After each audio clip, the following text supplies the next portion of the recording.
Un des avantages de la crise sanitaire, c'est qu'elle aura contribué à accélérer la transformation numérique du continent.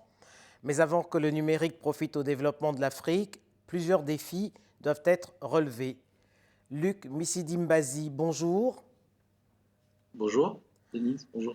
L'Afrique est le continent le moins connecté. Cependant, à la faveur de la crise sanitaire, on a constaté une accélération de la transformation numérique. Cette transformation peut-elle s'inscrire dans la durée?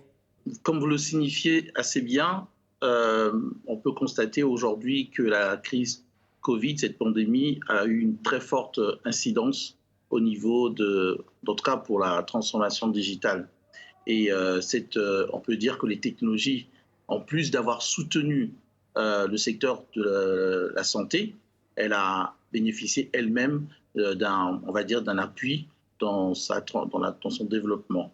Alors, à la question de savoir si c'est un développement, une croissance durable, il faut penser que oui, puisque nous constatons que la mobilité, la distanciation et tous les aspects liés à la poursuite des activités lorsque nous avons des crises comme celle-ci sont indispensables et vont être établis définitivement. Sera pas on ne fera pas de retour arrière sur la façon de travailler qui a changé, sur la façon de se comporter, la mobilité qui a toujours été un désir de toutes les entreprises. Quelles ont été les autres incidences de cette transformation numérique?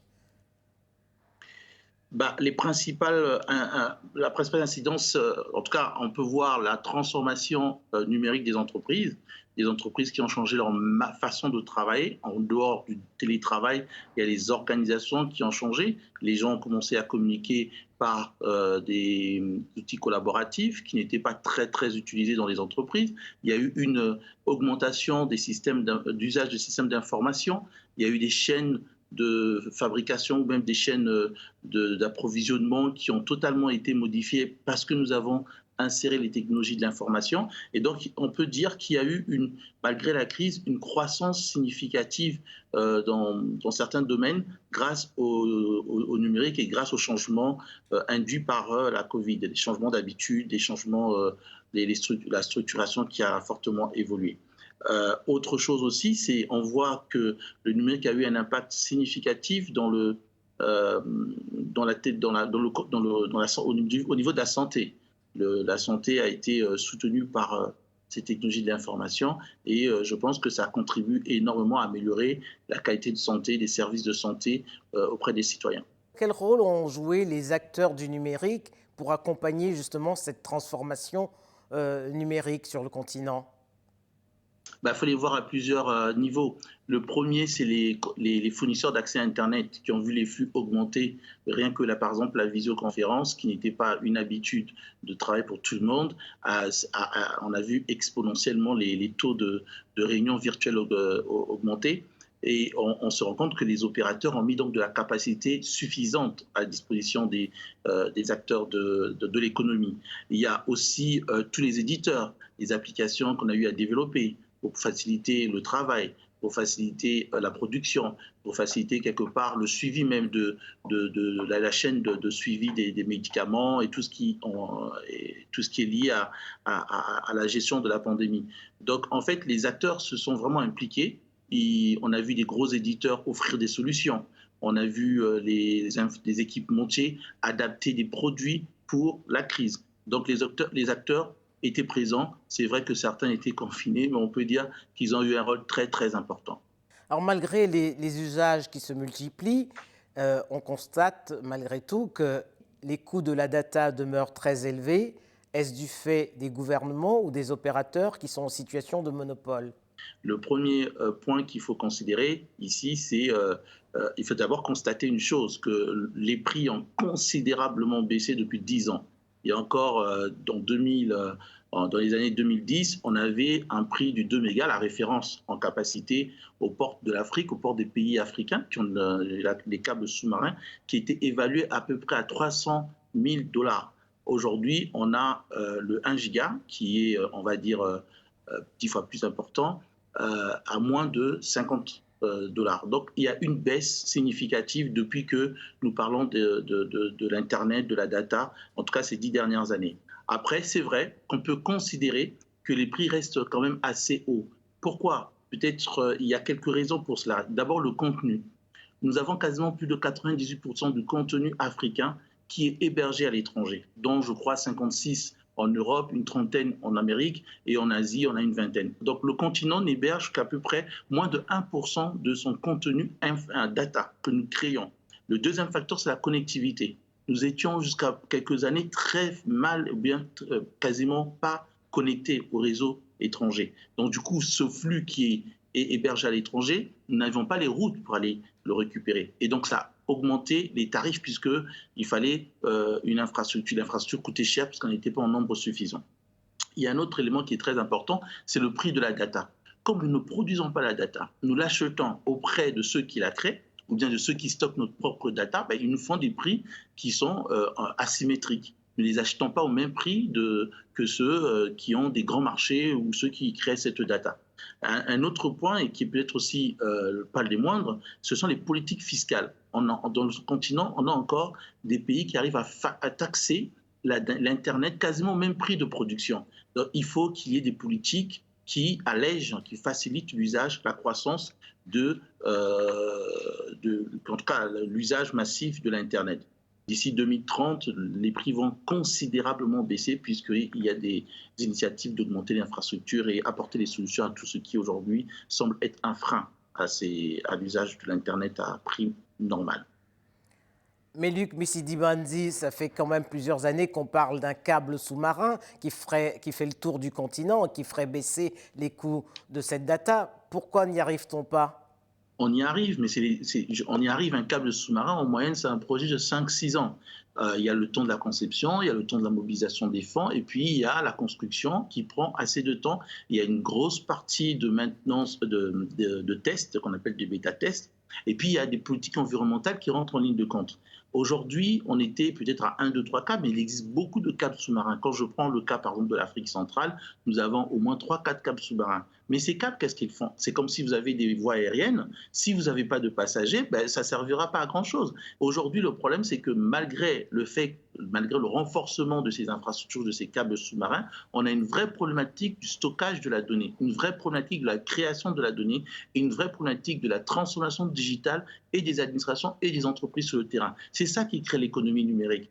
Et comment vous expliquez la différence qu'il y a entre le développement et la transformation numérique en Afrique de l'Ouest et celle qui existe en Afrique centrale? Alors, c'est beaucoup de choses. Ce sont les économies qui qui reposent pas sur les mêmes bases, déjà. En Afrique centrale, on parle de plus en plus de la diversification de l'économie. Donc, on intègre même le numérique, puisqu'il faut diversifier à travers des économies nouvelles. Il y a peut-être aussi des problèmes, alors je n'ai pas tous les éléments, mais il y a peut-être aussi des politiques qui se mettent en place. La CEDEAO a une politique communautaire très, très dynamique, elle arrive à imposer aux pays des politiques de développement, même du numérique. On l'a vu quand on a lancé les premiers textes, les premières réflexions sur les textes de loi et tout. Donc, ils étaient rassemblés. On n'a pas senti cet effet en fait consensuel des pays, ce regroupement des pays de la communauté, des communautés en Afrique centrale. Et puis, l'autre effet, c'est aussi l'importance qu'on accorde à l'innovation, aux porteurs de projets. On voit que dans les pays ouest-africains, les porteurs de projets, l'innovation est soutenue par l'économie, par les grandes entreprises, par les administrations publiques, par l'État, ce qu'on retrouve très faiblement chez nous. Après, il y a aussi un autre aspect, c'est l'aspect géographique. Je vous ai dit que la majorité des données se situent généralement dans les pays du Nord, et les pays du Nord ont construit des câbles qui se sont d'abord connectés aux pays proches d'eux, l'Afrique de l'Ouest, l'Afrique du Nord. Vous avez des pays en Afrique du Nord comme le Maroc, la Tunisie qui sont très bien raccordés, mais aussi juste après, vous avez des pays comme la Côte d'Ivoire, le Sénégal qui étaient très proches. Donc, il y a beaucoup de paramètres qu'il faut considérer. Et aujourd'hui, il faut noter que ces paramètres sont pris en compte par la plupart des administrations, des acteurs de l'écosystème. Les choses se font. Selon vous, Luc Missidibandi, comment le numérique peut-il impacter le développement du continent? Déjà, il faut dire que le numérique reste aujourd'hui un facteur important pour le développement du continent. Pour la plus simple raison, c'est qu'aujourd'hui, on peut le considérer comme un catalyseur. Non seulement qu'il crée de la richesse par l'économie numérique qui est générée par le développement des infrastructures, par la création du contenu, les éditeurs de logiciels et tout ça, c'est une économie à part entière. Mais le numérique vient en fait appuyer les autres secteurs de développement, comme l'économie forestière, comme l'économie de santé, comme l'économie, le tourisme, par l'automatisation des process, des procédures qui existent déjà.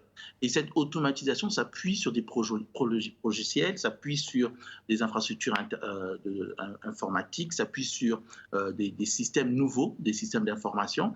Et donc, si à cela, on applique des politiques qui sont adaptées à ce développement, on forme les gens, donc on appuie le développement humain et on essaie de régler les problèmes de développement durable, par exemple l'équité dans le genre, aider les femmes à accéder à Internet, aider, on va dire, la couverture Internet dans les zones rurales, dans les zones défavorisées. Et si on appuie l'éducation de base, je pense que dans les 10 prochaines années, on aura des résultats très, très positifs grâce au numérique.